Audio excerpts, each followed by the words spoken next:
bukan kita itu melepaskan diri daripada dunia semuanya. Karena kita hidup di dunia. Mau tidak mau, sezuhud-zuhudnya orang pasti dia akan membutuhkan makan dan minum. Begitu pula tempat tinggal dan naungan. Nah, tapi di sini adalah dunia itu jangan sampai dijadikan di dalam hati.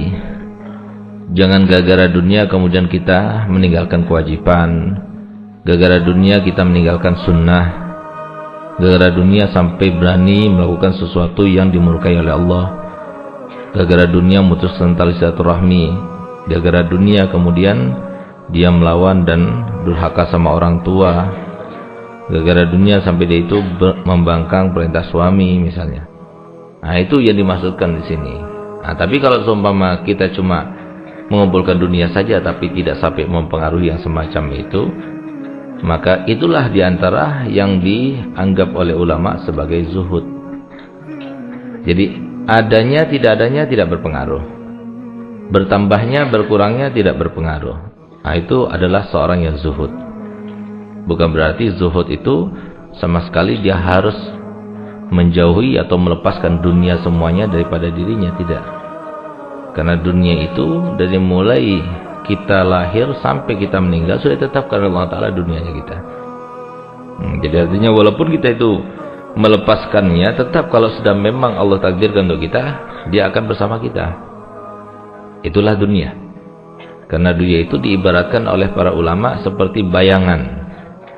Kalau kita berjalan di bawah matahari atau di bawah lampu, pasti kita ada bayangannya kan? Maka bayangan itulah yang dimasukkan dengan rezeki, ajal kita, jodoh kita, mati hidupnya dimanapun, itu semua seperti itu.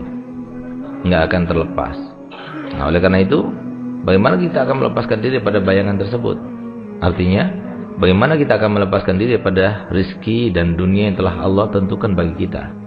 Nah, tapi di sini yang dilarang adalah jangan sampai dunia itu akan menjadi sebab, menjadi beban yang tidak baik, yang memberatkan kita kelak di akhirat nanti. Nah, itu maksudnya, tujuannya. Sedangkan orang yang bisa semacam ini di dunia ini sedikit. Tidak mungkin akan sampai ke batas ini kecuali kalau mereka itu mempunyai konsep menjauhi dunia. Konsep menjadikan dunia itu semata-mata hanya sebagai jembatan menuju kepada akhirat. Hanya sebagai modal untuk mendapatkan ridho Allah dan cinta daripada Nabi-Nya Muhammad SAW. Tidak lebih daripada itu. Orang alim itu adalah orang yang paling banyak mempunyai konsep.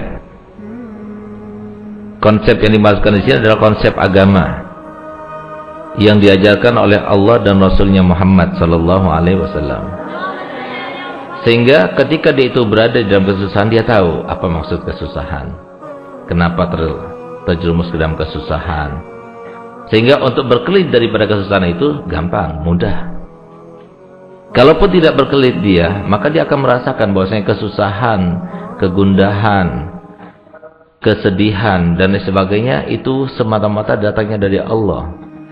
Sedangkan Allah menurut pengetahuannya tidak mungkin memberikan suatu ketentuan kecuali yang terbaik baginya. Walaupun yang terbaik itu kita ketahui nanti di akhirat. Sehingga apa? Dia merasakannya itu dalam keadaan nikmat. Keberkahan di dunia ini adalah dunia yang mereka miliki, harta yang mereka punya, itu berguna baginya kelak nanti di akhirat. Itu artinya keberkahan di sini. Di dunia menikmatinya, di akhirat dia akan mendapatkan hasil daripada perbuatan amal solehnya yang berkaitan dengan dunia itu. Itu maksudnya.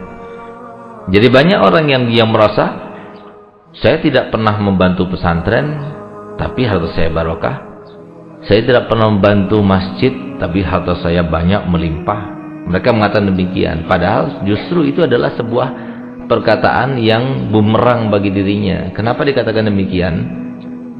Karena kalau memang hartanya itu barokah, maka justru dia akan menggunakan untuk masjid, untuk musola.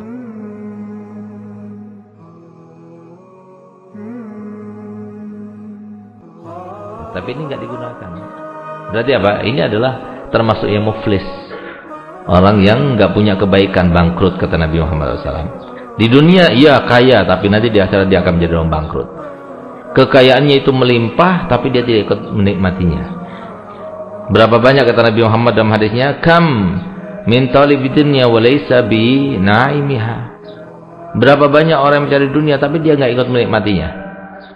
Dunianya melimpah, rekeningnya itu banyak sekali sampai bermiliar-miliar bahkan triliunan, tapi dia sendiri nggak menikmatinya. Makannya sederhana, sedekahnya nggak ada, sehingga ketika dia meninggal dibagi-bagikan pada ahli warisnya, dia nggak dapat apa-apa. Nah, ini adalah seorang yang muflis. Bukan berarti orang yang semacam ini adalah orang yang banyak melimpah dunianya barokah, tidak, justru sebaliknya nggak barokah.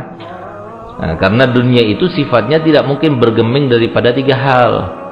Ad-dunya halaluha hisab, wa syubhatuha itab, wa haramuha iqab, azab. Yang artinya dunia itu tidak lepas daripada 3 hal. Yang pertama, kalau kita dapatkan dengan halal, maka pasti ada hisabnya.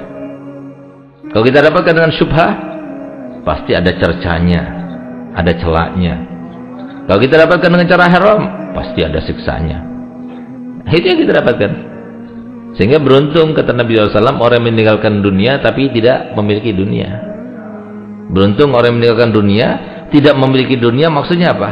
Bukan tidak memiliki dunia daripada harta dunia ini, tidak, tapi dia meninggalkan dunia, modal yang telah diberikan Allah Ta'ala itu telah digunakannya untuk akhiratnya. Nah, seperti Abu Yahya Hasan, waktu dia meninggal dunia, dia berpesan sebelumnya bahwasanya harta yang dia punya semuanya diwakafkan kepada pesantren ini. Nah, ini yang beruntung. Kenapa dia menggunakan dunianya yang memang berupa modal daripada Allah Ta'ala untuk akhiratnya, nggak dibiarkan sedikit pun untuk keluarganya.